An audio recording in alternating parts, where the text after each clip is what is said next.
Awesome, everyone. Welcome again to the session. So excited to be with you guys here today. So hello, sok sobai, salam, sayobona. Good afternoon, good morning, wherever you're tuning into from the world. Welcome to my session on board-based learning, skateboarding in the playful learning environment. I'm so excited to share with you guys today. So before we get started, I'll just introduce myself. My name is Cyndi Mendoza. I'm the programs director at Skateistan, an international nonprofit, and I'm passionate about using sports to address some of the world's most challenging problems.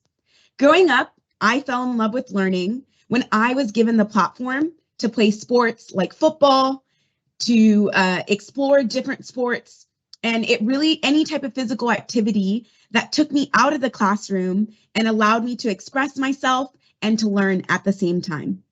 Sport has allowed me to get a bursary or a scholarship and go to college, but it's also allowed me to take my work globally to learn and play alongside children and youth all over the world. While I'm an amateur skateboarder, my experience as a coach, as an educator, and my lived experience allows me to continue paying it forward for other children all around the world. And I'm really excited to share a little bit about our programs today. So as you see in the picture, that is a little bit about my journey. I'm sure you guys can hear from my accent. I'm originally from the United States, but I'm really the mix of different types of cultures, and really that has taken my interest and my curiosity to explore the world and to see various programs throughout the world. Great, so before we get started, I'd like to see how everyone's feeling today. So if everyone can please just take a minute to scan the QR code. If not, you can go to www.mentimeter.com, enter this code right here, that's 17202349. I have also put the web link in the chat as well as the code in the chat. So I'll give everyone a few minutes so that we can do a quick check-in.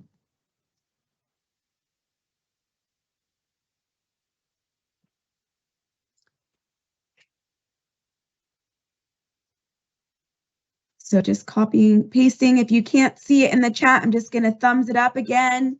I can paste it again for everyone to go to mentimeter.com.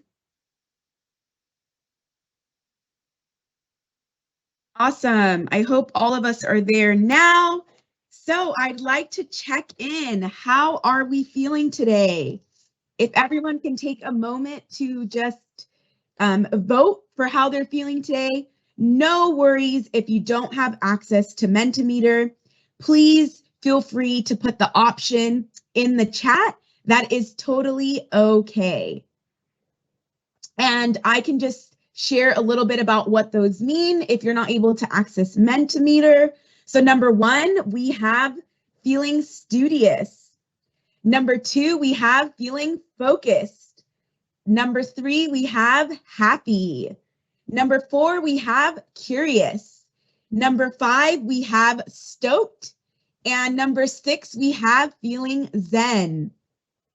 Thanks so much for your participation. I see, 17% of us are feeling studious. We have majority are feeling curious. Okay, so hopefully we'll get to, unlock that inner curiosity today by sharing practices that we've learned at Skateistan. And we also have some people feeling stoked. Again, feel free to just post it in the Q&A if you're not able to access the Mentimeter. And please keep the Mentimeter open. We're going to use that a little bit later so that we can get an opportunity to interact.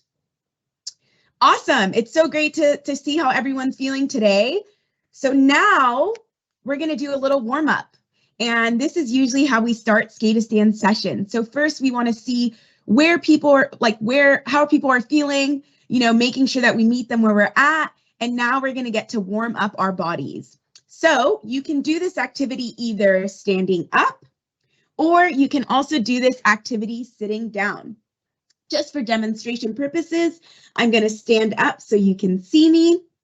And I'm going to give everyone a few minutes to get settled in and get ready. So I'm just going to explain our activity. So you're going to count down by 5. So you're going to do 1, 2, 3, 4, 5, and then you're going to do that on each side. So on your right side, on your left side, on your right leg, on your left leg, and then you're going to do a jiggy in the middle. Okay, so we're going to count down 5, 5, 5, and then 4, 4, 4, 3, 3, 3, 2, 2, 2, 1, 1, 1. All right, so we're going to get our minds moving and, do that mind-body connection. All right, is everyone with me? I think I've given everyone a few minutes. All right, let's start with 5. So 5, 4, 3, 2, 1, 5, 4, 3, 2, 1, 5, 4, 3, 2, 1, 5, 4, 3, 2, 1, jiggy. 4, 3, 2, 1, 4, 3, 2, 1, 4, 3, 2, 1, 4, 3, 2, 1, jiggy. 3, 2, 1, 3, 2, 1, 3, 2, 1, 3, 2, 1, jiggy. 2, 1, 2, 1, 2, 1, 2, 1, jiggy. 1, 1, 1, 1, jiggy. All right. I'm definitely feeling warmed up. I don't know how everyone else is doing. So there's different ways of doing this activity. I'm gonna have to slow my heart rate down too. So if you are standing up or even if you are sitting down, take a deep breath in. And all right, so we're all settled there. Our muscles are feeling warm, our brains are feeling warmed, so we can kick that off. So that's just one of the ways in which we do a warm-up at Skateistan, and you can either count up, so you can do 1, 2, 3, 4, 5, or you can do 5, 4, 3, 2, 1. So there's different ways of switching it up depending on what you want to do that day. But warm-ups and check-ins are a really, really important part about Skateistan. And when we get into our sessions today, I'll talk a little bit more about that. Awesome. So let's kick us off. Just to share a little bit more about Skateistan. Skateistan programs provide opportunities for children and youth, especially girls, kids from low-income backgrounds, children with disabilities, displaced children or children that are on the move with valuable skills and competencies beyond the skate park and the classroom. Since 2008, we've worked with over 20,000 children in 20 locations all around the world. And the one main thing is that a power motivator for learning is skateboarding. So as we go through the session today, I want you to think about what is the motivator for learning in your context. You'll have the whole time to think about this, and hopefully we get to share a little bit at the end. At Skateistan, children get to explore different competencies. Some of this is exploring their sense of identity, their self-esteem, and this is both in the skate park and in the classroom. They're also able to recognize their strengths and their abilities. So, what trick are they really good at doing? What art and craft are they really good at doing in the classroom? They also get to explore solving environmental problems and learning 21st century skills. And these are all different topics that maybe children get to pick and choose from because we really believe in child-led learning. We'll get to explore some of the children's favorite lessons a little bit later today. We've been able to expand to Cambodia, to South Africa. We started in Afghanistan, and now we've started implementing in various parts of the world. Today, we're working in countries like Lebanon, Iraq, Kenya, Bolivia through a partner-led model, but really emphasizing on locally led approaches. So in all the places that we work, we really value employing local staff and young people that the children can relate to. And we also really believe in employing female staff. I'll get to touch on a little bit about the people that we employ and why they are central to the work that we do today. So what have we learned to support learning through play? I also ask you guys that question. What have you learned while trying to support learning through play? What we've learned at Skateistan over the years is one key takeaway. Children value choice. And we've seen that be popular in the various programs that we offer. Before we get started, I'm going to share, as I said, a few of my favorites or the favorites from the children that we do at Skateistan. We're going to dive into a little bit about what children get up to in our programs.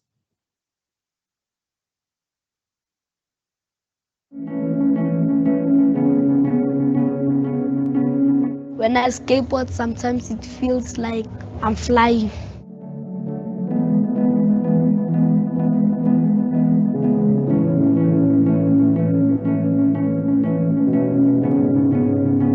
I had never been to any sports days because there wasn't any available for girls.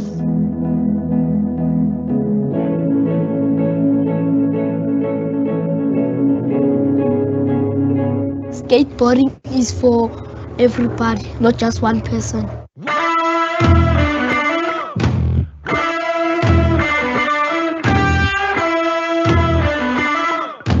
I feel safe, I feel free. I feel proud.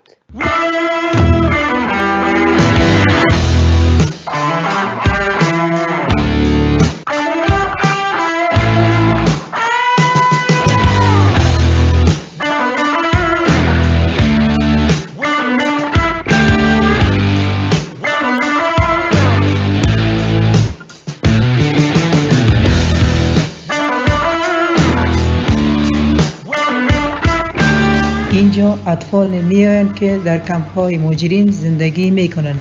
They play together, learn and help each other.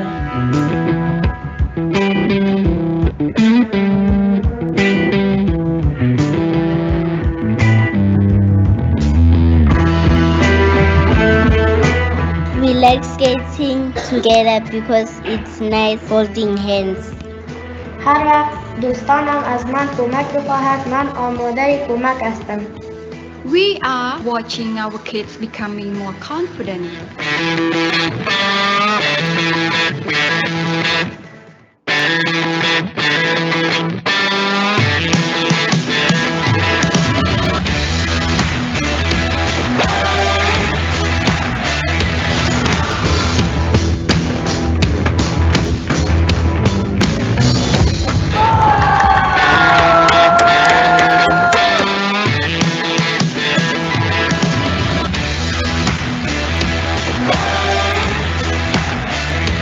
We need your help to ensure that no child is left behind.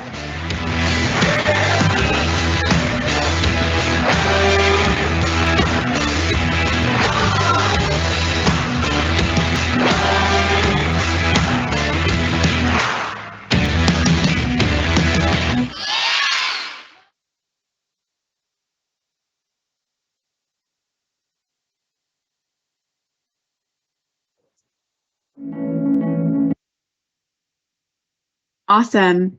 Yeah, I'd love, what were some of the key takeaways from that video from you guys? Are there any themes that really stuck out for you? I'd really love it. You could post it on the chat. If you have any questions that come to mind, please feel free to put it in the Q&A. I know it says that it's just a Q&A function, but it's also an opportunity for us to engage. I will be able to see these and can also put it in the group. So just know that you can use that function as well.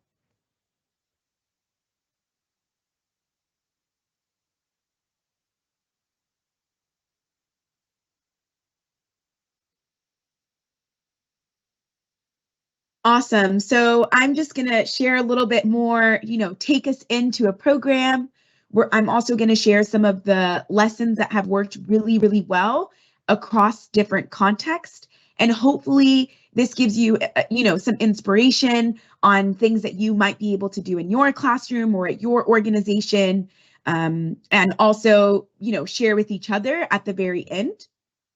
So one thing that we've learned with skateboarding is that while other educational environments are not necessarily well suited for trauma-affected children who aren't necessarily, developing their brain, individualized play-based approaches like skateboarding can actually help the brain develop. And this allows children to build emotional regulation. It also allows them to build relational skills that are definitely prerequisites and things that we need in order to learn and to do any. I know a lot of us are practitioners in the room and we're teachers, so it really is just a reminder that playing actually allows children to be able to access certain higher cognitive functions that they would need to process trauma. And recently, which I want to put it on the chat as well for you guys to have a look at, is something called Pushing to Heal. I'm just putting it on the chat now. This is a brilliant video that you guys can watch to really understand the effects that skateboarding can have on children that have been affected by trauma. And, you know, this isn't necessarily children that are only in war stricken zones or in conflict areas, but we've seen with COVID that a lot of children can benefit from activities like this today.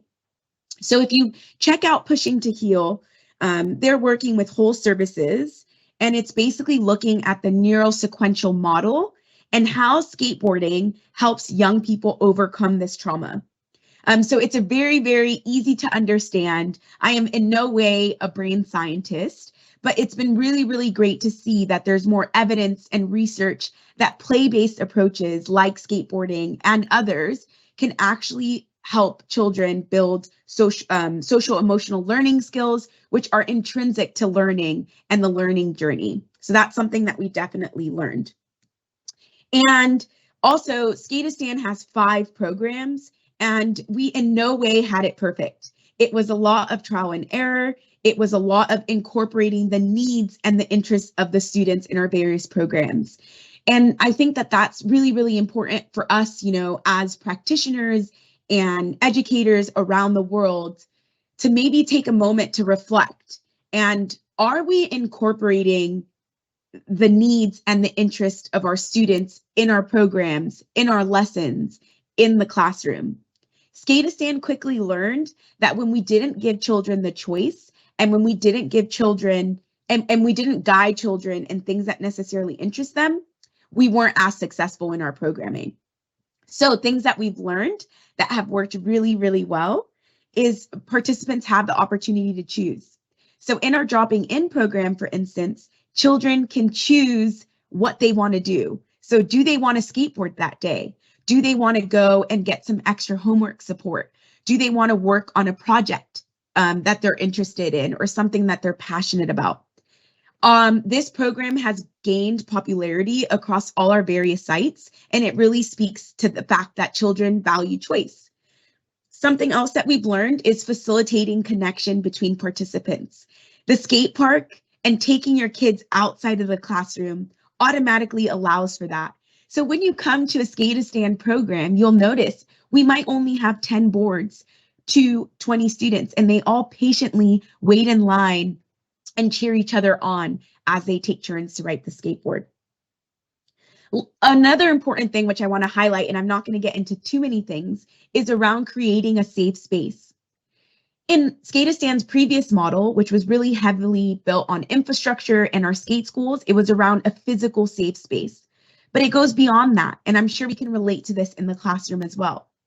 What are you doing to make a safe environment for children, both mentally, psychologically? These are all important things that, you know, we need to think about as educators.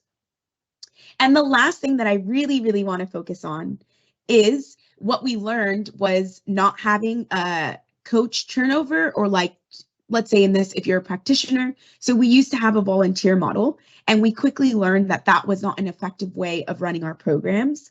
So we built in a coach and someone that can actually build a relationship with our participants. So that's what I want to focus in on today, is all the amazing people that work at Skateistan programs. I'm sure many of you guys are practitioners as well, as I've said, but really the role of a caring adult and the role that we play in the learning journey. Whatever your motivator is, whether it's a skateboard, whether it's a soccer ball, whether it's baseball, rugby, whatever sport it may be, or maybe it's an instrument that is the motivator for learning in your context, it's important to not forget about the role that the adult has in this journey. And we've all had a person that has impacted our lives in a positive way. A coach, a teacher, a mentor. So it's really, really important. And I have a motto that is leave a little sparkle everywhere that you go. And I can confidently say that Noorzai here in this picture, Ibrahimi, is one of the many educators that we have that do the small things for our children by greeting them by name, building relationships with them, really taking an interest on what are they passionate about. So for instance, in Afghanistan, the kids showed interest in wanting to build and wanting to, do more hands-on activities. And the kids actually, with the help of our educators, built a skate park. So really, it just shows you that when you explore the interests of the children, it can really just take it a step further. Noorzai started off as a participant. He started as a participant in our skate school in Kabul, Afghanistan. He then became a coach, and he also helped start a new skate school in Mazar. And today he is still involved in Skateistan programs. When Afghanistan government fell in August 2021, Noorzai relocated temporarily to Europe and helped start programs for children in Europe, in refugee camps and resettlement cities. Today, he's still involved in our work, and he is located in Canada, where he's helping rebuild our programs in Afghanistan. With all the wealth and knowledge that he's been on the kids can relate to him because he's been in their shoes. And I think it's really, really important to remember that when we are developing learning in the classroom. So my question to you, before we move on to some practical examples, is what are you currently doing that allows children to relate to you in the classroom? Is there anything that you're doing that allows kids to relate in the classroom? Please feel free to put it in the chat. I'll give everyone a few minutes.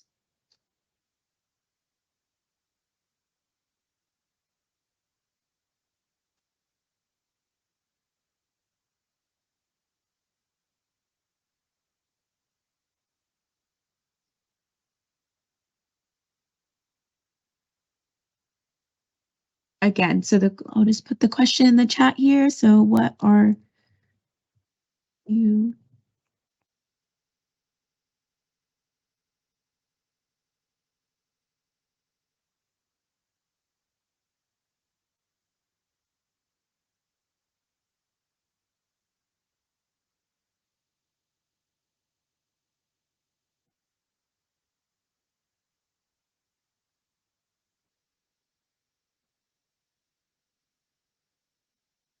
Please feel free to just write in the chat. I know it's a bit delayed. I loved it's made for hold the opportunity to connect is huge.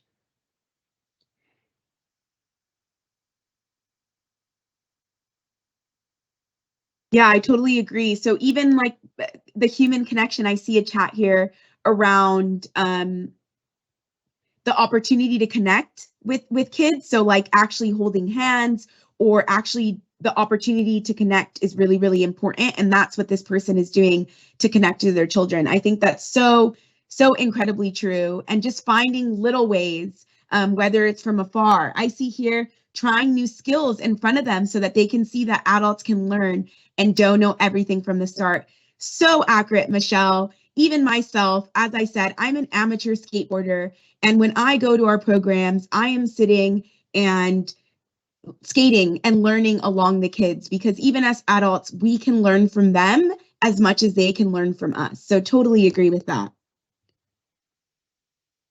Try to bring things I love into the classroom. So your travels to get outdoors, absolutely true. And equally, when I take you guys into some of the practical examples that we do at Skateistan, we also do that. We take kids outside of the classroom. What interests them? What is going to get them excited about learning? So true. Thanks so much, everyone, for participating. All right, so now to give you guys a concrete example so that we can continue sharing and learning from each other. So I said it best, right? A child-centered approach is what keeps Skateistan focused on the children that we work with. and making sure that we also think about barriers for including different types of children in our classroom. So making sure that everyone can participate is really, really important. So for us, it's a combination of skateboarding and education, and one can't happen without the other. So what we do is try to take skateboarding into the learning journey. So here we have an activity that I'm going to chat about with you guys called the Recycle Garden series. So this got the kids thinking creatively about how to solve our plastic pollution problem. And so you'll see a kid, he drew right here. And basically what it is to facilitate the environmental challenge that we're facing in the classroom. And this really allows the kids to be able to relate to this. Like, how does this relate to me? Like plastic pollution, what does this mean for me? So what this activity did is in the first lesson, the students learn about, recycling, brainstorming, and the first way to do that is simply to have a polluted skate park. So what the educator, and we always tell our educators, you're basically a guide or a facilitator, but they scattered bottles and plastic all over the skate park. Why is this important, right? Pollution in the context of their skate park won't allow the kids, they won't be able to skate, and that's something that they could easily relate to. So the educator then calls a meeting to unpack, like, what does this mean for the children? How do they relate to that? They can bring in digital technology. It also, it brings an opportunity for kids to share their thoughts on this challenge, but also allows incorporate learning. So that's the first part of the activity. And what you guys can see on the screen here is like, okay, what do we do with that information? So the children learn about learn about pollution and what it does to the environment. How do we include students in that learning? How do they experience this? They do that by collectively working as a team or in different teams or individually, however the guide does it that day. And they get to pick up everything and they get to wash and rinse out all the bottles. The second part of the activity allows the kids to think about, what could we do with this recycled material? And some ideas that the kids have come up with. So you see here, they've done a hanging garden in the area that they work in. Here, the girls have done flowers, and they've used a combination of plastic and dirt in their context. So that was in Afghanistan. The picture on the right was in Cambodia. And also here, we see that, the kids are, drawing and really iterating and mapping out what they're going to do with all of this material. Here, the kids even decided to recycle some of the material that is unused at Skateistan, and they took such great pride. The picture on the right here is our school in Johannesburg, and the kids decided to repurpose this helmet. I think the buckle where the kids would do it, it stopped working. So they were like, no, they wanted to plant a garden, and they've really taken so much pride in this. They now water the garden. And a second activity that came out of this one, again, and this is about enacting some of the children's activities in your classroom. So one of the kids wanted to repurpose all of the material that was collected to make arts and crafts. So they designed different things from like ramps made out of the plastic. We've seen all sorts of things in different contexts. So again, it's about really stretching the kids and bringing their ideas to life. So this is just one example that has been really, really, really popular at our skate school in the various contexts, and we've seen it adapt depending on the context there. So another example that I'm going to share before we really have an opportunity to engage, and I want to hear some of the things that you guys are doing in your classrooms as well, is something around called local mapping. So we talk about 21st century skills. All of our children are using technology and phones. So in the first lesson, well, in essence, the concepts related are to geolocation, mobile technologies. It also has stems of earth science. So it's really around bringing all of these together. In the first lesson, they get the kids hooked by bringing a mobile phone. And an educator will pull up Google Maps. Kids will be able to bring in printed maps or maps that they find, and they really just unpack this topic. How does this relate to skateboarding? So one of our sites in Cambodia decided, how do we make this child-led? So the kids decided to use the skateboarding facility to create maps. And in these maps, they put different obstacles. So these could be obstacles that are already there, or these could be obstacles that they added in their own space. And each of the kids get to design what that obstacles course looks like. So it's their own little map. Then what we do is one of the kids becomes a satellite, and they're the people that are drawing all the obstacles, and they create a path on, how to maneuver around these different objects. The second child, or the educator, is the driver on a skateboard. And it's really important that here, like, you're also able to adapt the program depending on who it is. There might be a child who is more advanced in skateboarding or has a little bit more experience and might be able to just push on their own. However, if you wanted to include maybe children living with disabilities, which we do a lot in Cambodia, we can simply have a child sit on the skateboard to participate. And then this person can be navigated, and it can be included in that process as well. So this is just one example that has worked really, really well in our context. And again, it's really important to include the skateboard because they felt like, oh, I can relate to this. I can draw a map of our skate park. And then they're able to translate that into other experiences in their life. And also they're able to kind of lead their own learning journey in that experience as well. So yeah, that's just two examples. There's one of many. Another one that I can share about before wrapping up and doing the debrief, which is quite important in our programs as well, is in South Africa, for instance. Something that the children brought up that was really important for them was around heritage and learning about the different cultures. Our skate school is located in inner city Johannesburg, which is a melting pot of so many different cultures and countries. So it's an entire week in South Africa where they learn about different cultures that are represented at that skate school. They do dances, they do plays, they design different jewelry. So these are just some examples that you can enact of your children and what they're passionate about, and kind of just driving or guiding that rather than telling kids what they're going to learn. We really believe in, meeting the kids where they're at and them letting us know what they want to learn about. Yeah, so again, talking about that caring role model, I think, as before we do our debrief, I'd really like to share a little bit about Tin. She also started off as a volunteer at Skateistan and is now running our entire Cambodia site.